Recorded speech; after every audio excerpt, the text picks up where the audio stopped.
Good morning to all of you and welcome to all of you in OCIS PCS channel. कैसे हैं आप लोग? Hope so सभी अच्छे होंगे, पढ़ाई भी बहुत बेहतर चल रही होगी। चलिए तो आज के सेशन में देख लेते हैं कौन कौन से इंपॉर्टेंट इश्यूज है हम लोगों के क्लब पास। इसके अलावा हम लोग ऑनलाइन फैक्ट्स को भी देखेंगे।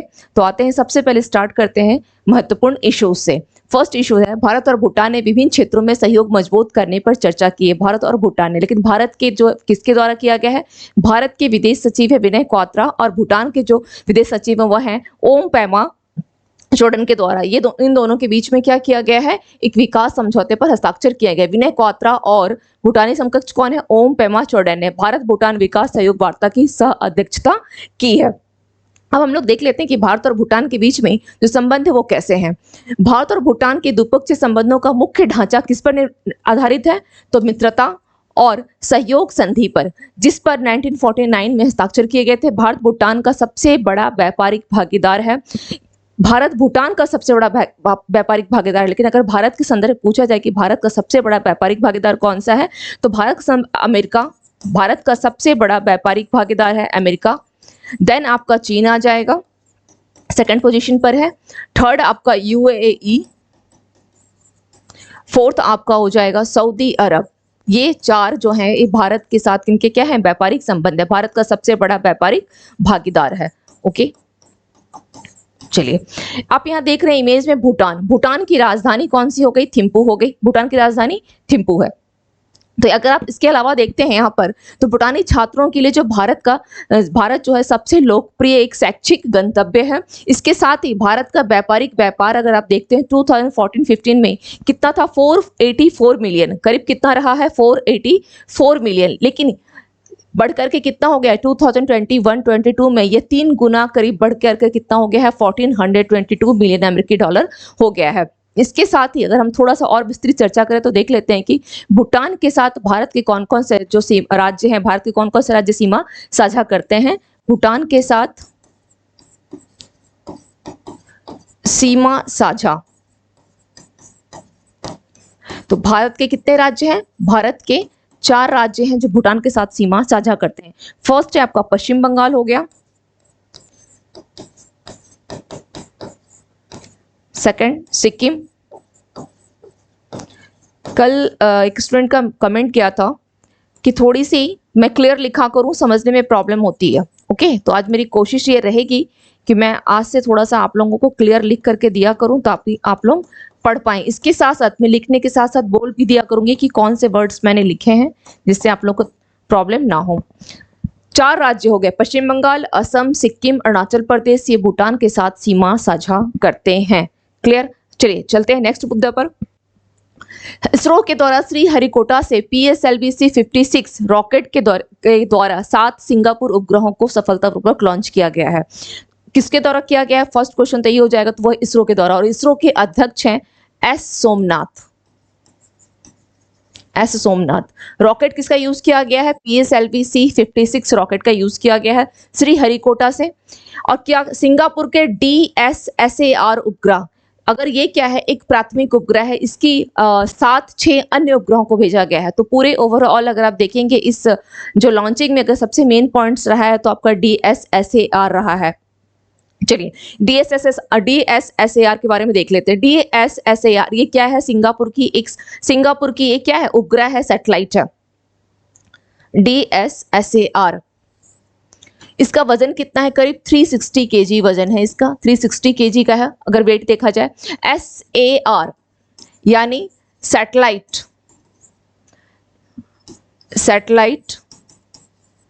अपर्चर। सैटेलाइट क्या होगा? सैटेलाइट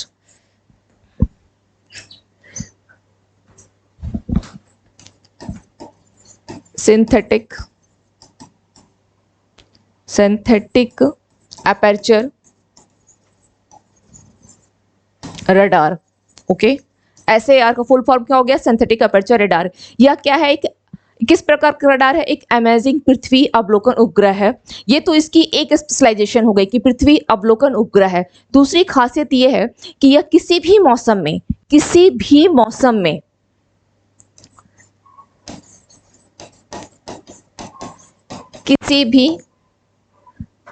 में इसके साथ ही साथ वह रात में भी काम करता है। किसी भी मौसम के साथ साथ क्या है, किसी भी मौसम के साथ साथ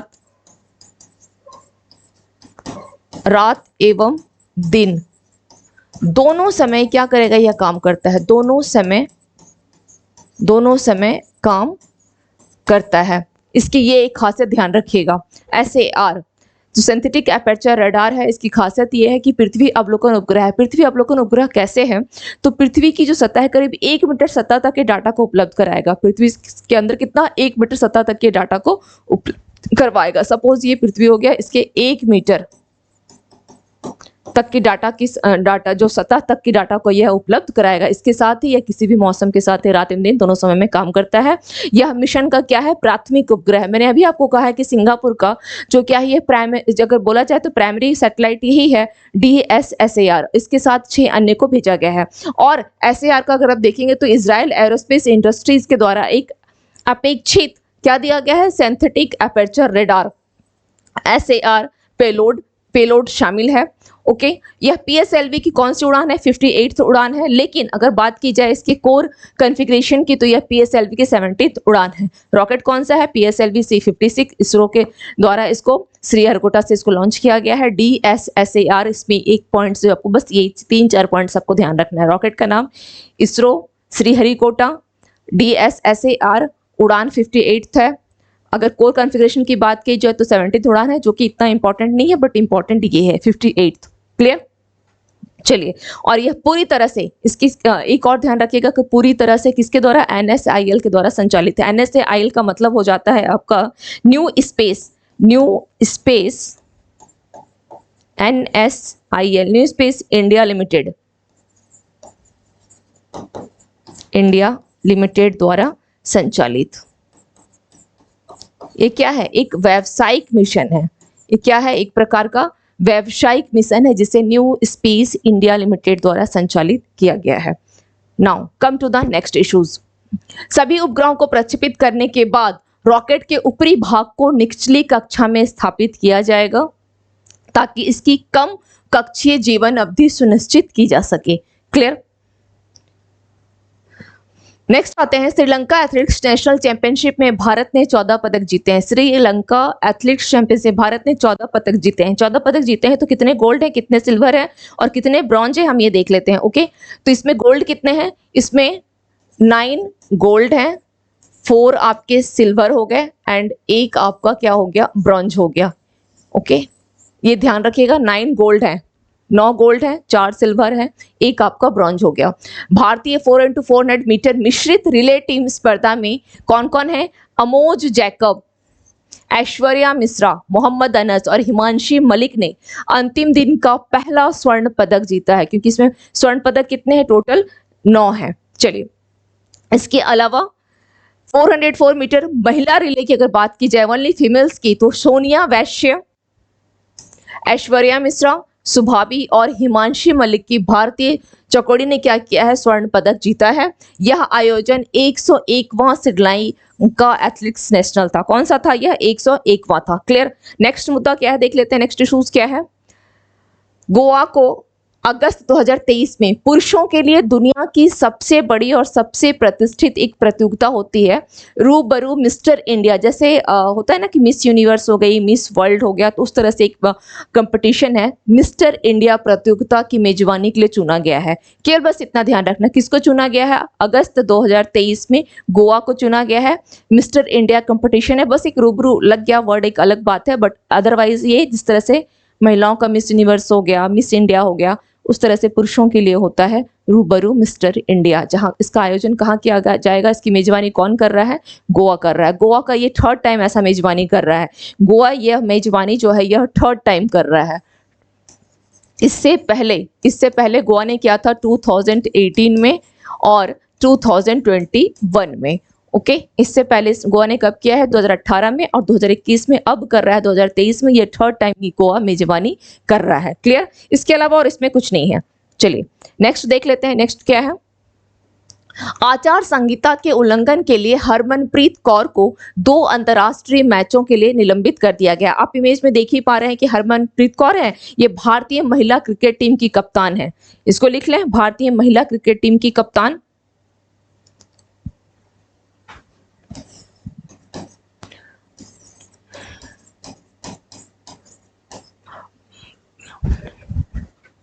यहीं पे लिख देती हूँ, चलिए यहीं पे हो जाएगा। भारतीय महिला क्रिकेट टीम, पढ़ने बन रहा है ना, क्योंकि फिर ये आ जाएगा कि मैं लिखती कैसे हूं जो पढ़ नहीं पा रहे हैं, है ना। तो ध्यान रखिएगा, मैं फिर रिपीट कर दे रही हूँ। भारतीय महिला क्रिकेट टीम की कप्तान हरमनप्रीत कौर पर आचार संहिता के उल्लंघन के लिए 2 अंतर्राष्ट्रीय मैचों के लिए इनको निलंबित कर दिया गया। एक्चुअली मामला क्या था कि करीब 22 जुलाई को हुआ था, भारतीय जो महिला और बांग्लादेश महिला, इन 2 टीमों के बीच में मैच चल रहा था। तो इनके ऊपर ये लग गया कि इन्होंने एम्पायर के ऊपर कि एम्पायरिंग जो हो रही है वो सही तरीके से नहीं हो रही है। ओके, इन्होंने क्या किया, एम्पायर ने जब इनको आउट कर दिया तो इन्होंने अपने बैट से स्टंप पे मार डाला, यानी विकेट को गिरा डाला था, जिसके कारण इनको क्या, इन्होंने उल्लंघन किया। किसका? तो जो आचार संहिता का था उसका उन्होंने उल्लंघन किया। एक केस कुछ ऐसा था जो बल्ले से मार करके, और जो एम्पायर ने जब इनको आउट किया तो उनके फैसले से असहमति जताई थी। दूसरा एक केस कुछ इस प्रकार से भी रहा कि 2 पक्षों के बीच में जब कंपटीशन चल रहा था तो इनको क्या, इन्होंने अगेन वही केस रहा कि इन्होंने अंपायर की जो बोल सकते हैं, इन्होंने उनके ऊपर आरोप लगाया पक्षपातपूर्ण का कि मुझे हराने के लिए ऐसा किया जा रहा है। पक्षपातपूर्ण का इन्होंने अंपायर के ऊपर आरोप लगाया था, ओके, कि गलत तरीके से अंपायरिंग की जा रही है। तो ये 2 इनका केस रहा। तो इसके चलते इनको आचार संहिता के उल्लंघन के लिए इन पर 2 अंतर्राष्ट्रीय मैचों से इनको क्या कर दिया गया, इनको निलंबित कर दिया गया। तो भारतीय महिला क्रिकेट टीम की कप्तान रह चुकी हैं हरमनप्रीत कौर, इस पे ये ध्यान रखना है। चलिए नेक्स्ट मुद्दा क्या है देख लेते हैं। विश्व रेंजर दिवस जो है 31 जुलाई को मनाया जाता है, विश्व रेंजर दिवस। इसका थीम क्या है, इसका थीम क्या रहा विश्व रेंजर दिवस का? 30/30। आखिर ये 30/30 है क्या, देख लेते हैं 30/30 क्या है। तो इसका लक्ष्य क्या है? 2030 तक, 30/30 का मतलब क्या हो गया, 2030 तक पृथ्वी के कम से कम 30% क्षेत्रों को प्रभावी ढंग से संरक्षित करना और प्रबंधित करना है। यह लक्ष्य पारिस्थितिक तंत्र की सुरक्षा और ग्रह की जैव विविधता की रक्षा के लिए संरक्षण प्रयासों को बढ़ाने की तत्काल आवश्यकता पर प्रकाश डालता है। रेंजर्स के काम की सराहना करने के लिए 92 में इंटरनेशनल रेंजर फेडरेशन यानी IRF की स्थापना की गई थी। तो थीम को ध्यान रखना है 30/30, यानी मेन जो पॉइंट्स है कि 2030 तक पृथ्वी के कम से कम 30% क्षेत्रों को प्रभावी ढंग से क्या करना है, संरक्षित करना है और प्रबंधित करना है। चलिए, निशा बिस्वाल अमेरिकी वित्त एजेंसी की उप मुख्य कार्यकारी अधिकारी चुनी गई हैं। निशा बिस्वाल, सबसे पहले तो आप हेडिंग को ही ध्यान रखिएगा। United states international development finance corporation की कौन है ये? डिप्टी CEO के रूप में काम करेंगी। निशा बिस्वाल को अमेरिकी वित्त एजेंसी की एक मुख्य कार्यकारी अधिकारी इनको चुना गया है। सरकार का नया बिल राष्ट्रपति को सभी IIM के विजिटर के रूप में प्रस्तावित करता है। सरकार ने क्या किया है, नया आप बोल सकते हैं विधेयक पेश किया है या बिल जो क्या किया गया है कि राष्ट्रपति को उसमें जितने भी IIM हैं, जैसे IIM अहमदाबाद हो गया, IIM बेंगलोर हो गया, IIM कोलकाता हो गया, तो इस तरह से जितने भी IIM हैं उनके विजिटर के रूप में किसको प्रस्तावित किया गया है? राष्ट्रपति के लिए। यह संशोधन कर रहा है 2017 के अधिनियम में संशोधन करना चाहता है ताकि विजिटर जो हैं IIM के बोर्ड ऑफ गवर्नर्स के अध्यक्ष को नामित कर सकें, बोर्ड ऑफ गवर्नर्स के अध्यक्ष को। इसके साथ ही इसमें और सुधार करने की बात की गई है कि बोर्ड को अब निदेशक नियुक्त करने के लिए विजिटर की पूर्व मंजूरी लेनी होगी, और प्रस्तावित किसके लिए है? राष्ट्रपति के लिए किया गया है। नेक्स्ट है, लद्दाख ग्लेशियर के पिघलने से 3 झीलें बन सकती हैं। लद्दाख ग्लेशियर के पिघलने से, तेजी से बर्फ पिघलने के कारण लद्दाख में कौन सा ग्लेशियर है? पारकाचिक। तो ये वर्ड ध्यान रखिएगा, पारकाचिक पूछ सकता है ग्लेशियर जो है ये कहां पर स्थित है। पारकाचिक ग्लेशियर के आसपास 3 हिमनद झील बनने की संभावना है। पारकाचिक ग्लेशियर सुरु नदी घाटी, किस नदी घाटी पर है ये? सुरु नदी घाटी के सबसे बड़े ग्लेशियरों में से एक है। यह दक्षिणी जास्कर पर्वतमाला पश्चिमी हिमालय का हिस्सा है। वर्तमान जलवायु परिवर्तन ग्लेशियरों के तेजी से पिघलने का मुख्य कारण है। हिमनद झीलें तब बनती है जब एक ग्लेशियर, हिमनद झील कब बनेगा? जब एक ग्लेशियर क्या करता है, भूमि को नष्ट कर देता है और फिर पिघल जाता है, जिससे ग्लेशियर के द्वारा निर्मित अवसाद जो है वह भर जाता है। क्लियर? इसके साथ अब कुछ पॉइंट्स और एडिशनल फैक्ट्स ध्यान रखिएगा लद्दाख को लेकर के। लद्दाख को लेकर के कुछ एडिशनल पॉइंट्स में लिख दे रही हूँ, उसको भी ध्यान रखिए। जस्ट ए मिनट, यहां पर मैं लिख दे रही हूँ, ओके, लद्दाख को लेकर के आप यहाँ लिख ले कि कुछ दिन पूर्व क्या किया गया था, लद्दाख में हेमिस मठ एक महोत्सव है, उसका आयोजन किया गया था। हेमिस मठ महोत्सव कहाँ का है, यह लद्दाख का है। हेमिस मठ महोत्सव, इसका आयोजन लद्दाख में किया गया था। इसके अलावा जुले लद्दाख, जुले लद्दाख, इसके अलावा आप ये भी लिख सकते हैं, जुले लद्दाख क्या है, भारतीय नौसेना से का कार्यक्रम है। इसके अलावा पूर्वी लद्दाख, पूर्वी लद्दाख में क्या किया गया था, आग्नेय अस्त्र, आग्नेय अस्त्र फर्स्ट का परीक्षण किया गया था, फर्स्ट का सैन्य अभ्यास किया गया था, सैन्य अभ्यास किया गया था। और ये क्या है, भारतीय नौसेना का कार्यक्रम है, भारतीय नौसेना का कार्यक्रम। इसके अलावा एक पॉइंट और ध्यान रखिएगा, भारतीय नौसेना का कार्यक्रम क्लियर दिख रहा है, मैं फिर से बता दे रही हूँ। हेमिस मठ महोत्सव है फर्स्ट पॉइंट। सेकंड पॉइंट है जुले लद्दाख, जुले लद्दाख जो कि भारतीय नौसेना का एक कार्यक्रम रहा। थर्ड पॉइंट है पूर्वी लद्दाख या आग्नेय अस्त्र प्रथम का क्या है, ये एक सैन्य अभ्यास था, आग्नेय अस्त्र प्रथम का सैन्य अभ्यास। इसके अलावा एक पॉइंट और ध्यान दीजिए, यहाँ लद्दाख में क्या किया गया, हाईकोर्ट के नए परिसर, हाईकोर्ट के नए परिसर किस एरिया में खोला गया है, नए परिसर, हाईकोर्ट का एक नया परिसर जो है किस एरिया में खोला गया है, तो रायका क्षेत्र, रायका क्षेत्र में, रायका क्षेत्र यहाँ पे खुलेगा, रायका क्षेत्र में खुलेगा। तो ये 3-4 पॉइंट्स जो हैं लद्दाख से रिलेटेड है, इसमें से अगर कहीं क्वेश्चन बनता है तो ध्यान रखिएगा ये 3-4 पॉइंट्स को, एडिशनल फैक्ट्स है जो मैंने बता दिए। ओके चलिए एक बार देख ले, मैं फिर से रिपीट कर दूं, हाईकोर्ट के नए परिसर, रायका क्षेत्र, हेमिस मठ महोत्सव, जुले लद्दाख, भारतीय नौसेना का कार्यक्रम, पूर्वी लद्दाख, आग्नेय अस्त्र प्रथम का सैन्य अभ्यास हुआ था। ओके चलिए अब हम लोग आते हैं नेक्स्ट, क्या क्या देख लेते हैं। इसके अलावा कुछ रिवीजन है, रिवीजन में क्या है कि नागालैंड के लिम्पी त्वचा रोग को क्या किया गया है, सकारात्मक राज्य घोषित किया गया। हम लोग रिवीजन करने का मतलब ये होता है जो हम लोगों ने प्रीवियस क्लास में पढ़ा है उसे एक बार केवल एक हेडलाइन के तौर पर देखते हुए जाना है। सेकंड पॉइंट है भारत की पहली ऑनलाइन गेमिंग एकेडमी कहाँ खोली गई है, एमपी में। इसमें पॉइंट्स तो हेडलाइन, नागालैंड की कौन सी रोग है, लिम्पी त्वचा को बोला गया है, सकारात्मक राज्य घोषित किया गया है। भारत की पहली online gaming academy MP. Delhi के प्रगति मैदान में अखिल भारतीय शिक्षा शिखर सम्मेलन का उद्घाटन किसके द्वारा किया गया है, ये भी पूछ सकता है, तो पीएम मोदी जी के द्वारा किया गया है। और यहाँ पर PM Shri, okay, PM Shri के तहत भी पहली किस्त जारी की गई थी। चलिए नेक्स्ट है, यूपी सरकार ने बाल श्रमिक विद्या योजना का विस्तार सभी 75 जिलों में कर दिया है। जो अब तक 20 जिलों में लागू था, इसको 75 जिलों में करके टारगेट किया गया है 5000 बच्चों को जिससे जोड़ने का, 5000 जो बाल श्रमिक है उनको जोड़ने का। किस कौन सी सरकार की, यूपी सरकार की है बाल श्रमिक विद्या योजना, ताकि बाल श्रमिकों को भी शिक्षित किया जा सके। लोकसभा अध्यक्ष कौन है, ओम बिरला। इन्होंने क्या किया है, राष्ट्रमंडल संसदीय संघ भारत क्षेत्र के 20वें सम्मेलन का उद्घाटन किया है। और यह उद्घाटन कहाँ किया है, यह उद्घाटन शिलोंग में किया है, शिलोंग में।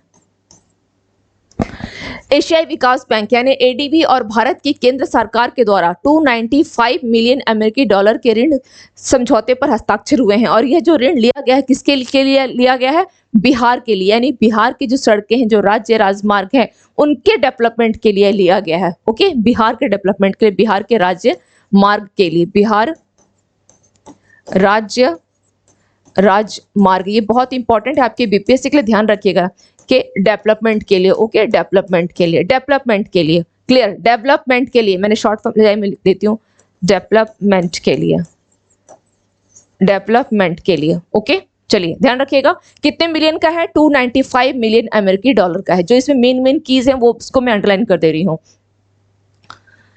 नेक्स्ट है, अंतरराष्ट्रीय बाघ दिवस कब मनाया जाता है, 29 जुलाई को। Bengaluru world cities culture forum में शामिल होने वाला पहला भारतीय शहर बन गया है। कौन है, बेंगलुरु, किसमें, वर्ल्ड सिटीज कल्चर में शामिल होने वाला बेंगलुरु। इंडिया, एआई और मेटा इंडिया, तो इसको ध्यान क्या रखना है, मेटा इंडिया ने एआई और उभरती प्रौद्योगिकी को बढ़ावा देने के लिए एक समझौते पर हस्ताक्षर किया है। किसने, इंडिया, एआई और मेटा इंडिया ने। क्लियर। प्रभात कुमार को किस देश में भारत का अगला राजदूत नियुक्त किया गया है, दक्षिण अफ्रीका। कहाँ के बायकुला रेलवे स्टेशन को यूनेस्को का सांस्कृतिक विरासत जो पुरस्कार मिला है, तो कहाँ का है ये? मुंबई का है। इरशाद अहमद को किस देश में भारत का अगला राजदूत नियुक्त किया गया है? सीरिया। एशियाई पेंट्स ने कंपनी के अध्यक्ष के रूप में किसे नियुक्त किया है? आर शेषशायी। किसको लाइफ टाइम अचीवमेंट पुरस्कार मिला है? प्रेम प्रकाश को मिला है। किस देश ने रुबेला के सफल उन्मूलन की घोषणा की है? भूटान ने किया है रुबेला के सफल उन्मूलन की। प्रधानमंत्री मोदी ने कहां 6 EMRS का उद्घाटन किया है? राजस्थान में। आई रिपोर्ट के अनुसार 2022 में किस देश की जनसंख्या जो है कितनी हो जाएगी? 80 करीब करीब कितनी हो गई? 88 लाख से घट के हो गई है कितनी? जापान की हो गई है। किसने? संयुक्त राष्ट्र। 8 लाख है ना, देख लेते हैं फिर से। ठीक है, 8 लाख से घट के कितनी हो गई है? जापान की हो गई है। किसने संयुक्त राष्ट्र के सामाजिक विकास के 62वें सत्र की अध्यक्षता की है? संयुक्त राष्ट्र के सामाजिक विकास के 22वें जो सत्र की अध्यक्षता की है रुचिरा कंबोज ने। किस देश के जोनास विंगेगार्ड ने टूर डी फ्रांस का 110वां संस्करण जीता है? डेनमार्क ने। प्रधानमंत्री मोदी ने कहा सेमिकॉन इंडिया का उद्घाटन किया है? गुजरात। जर्मनी में हॉकी टूर्नामेंट के लिए जूनियर भारतीय हॉकी टीम का कप्तान किसे नियुक्त किया गया है? उत्तम सिंह को। एशियाई युवा जूनियर वेटलिफ्टिंग चैंपियनशिप का आयोजन किस राज्य में किया जा रहा है? उत्तर प्रदेश में। दुनिया के सबसे बड़े म्यूजियम कौन सा है? युगे युगीन भारत का निर्माण किस शहर में हुआ है? नई दिल्ली में, जिसमें कि 5000 वर्षों का से भी पुराना भारत के बारे में जानकारी मिल सकेगी। भारत के 83rd जो ग्रैंड मास्टर बने हैं कौन है? आदित्य सामंत। कहाँ के हैं? महाराष्ट्र के हैं। प्रवर्तन निदेशालय के निदेशक का कार्यकाल बढ़ाया गया है और उसका नाम क्या है? किसके लिए? SK मिश्रा, संजय मिश्रा के लिए। सीनेट को ऑनर का निधन हुआ है, वो कौन थी? गायिका थी। प्रधानमंत्री मोदी ने अंतर्राष्ट्रीय प्रदर्शनी सह सम्मेलन केंद्र कौन सा है? भारत मंडपम का उद्घाटन कहाँ किया है? नई दिल्ली में। और यह भी क्या है? ये दुनिया का सबसे बड़ा तो है ही, जो इसका नाम क्या है? अंतर्राष्ट्रीय प्रदर्शनी सह सम्मेलन यानी इंटरनेशनल एग्जीबिशन कम कन्वेंशन सेंटर, जिसे बोला गया है भारत मंडपम। इसमें इसकी जो कैपेसिटी है 7000 लोगों की क्षमता है। इसमें टोटल कितनी है? 7000 लोगों की क्षमता है। और ऐसा बोला जाता है कि जो सिडनी में सिडनी में ओपेरा हाउस है, उससे भी ज्यादा क्षमता यहाँ की है। ठीक है, सिडनी में जो ओपेरा हाउस है उससे भी क्षमता किसकी अधिक है? इस भारतीय जो भारत मंडपम है इसकी क्षमता कितनी है? क्षमता 7000 लोगों की। 7000 लोगों की, ये ध्यान रखिएगा इसकी क्षमता। किसमें? इस सम्मेलन जो बनाया गया है भारत मंडपम, अभी रिसेंटली इसका उद्घाटन भी किया गया था। 7000 लोगों की क्षमता। ऐसा बोला जाता है कि जो ऑस्ट्रेलिया का सिडनी है वहां पर ओपेरा हाउस है और ओपेरा हाउस से भी ये अधिक बड़ा है। इसके अलावा देख लेते हैं और क्या है। इंडिया इंटरनेशनल फर्नीचर फेयर कहाँ शुरू हुआ है? India international furniture fair Noida में शुरू किया गया है। चलिए, तो आज की क्लास का हम लोगों ने देख लिया कुछ इंपॉर्टेंट जो इश्यूज थे, मुद्दा थे। ओके, और आप लोगों को इसके बाद जो होगी करंट अफेयर्स में आप लोगों को कुछ इंपॉर्टेंट MCQs के साथ भी जो क्लास वो मिलेगी। आई थिंक वो वीडियो भी आप लोग जरूर देख लीजिएगा। तो इससे रिलेटेड जितने भी क्वेश्चन होंगे आपको उस क्लास में, MCQs की क्लास में आपको मिल जाएगी। तो मिलते हैं फिर नेक्स्ट क्लास में नए इश्यूज के साथ। कोई भी आप लोगों का कमेंट्स हो, कोई सुझाव हो, आप लोग क्या करें कमेंट सेक्शन में जरूर दिया करें। ओके, या फिर कोई अपनी तरफ से कोई आपके डाउट्स हो उसको भी पूछना चाहते हैं वो भी आप पूछ सकते हैं, सुझाव देना चाहते हैं वो भी आप दे सकते हैं। मिलते हैं tomorrow morning. Thank you to all of you and have a nice day.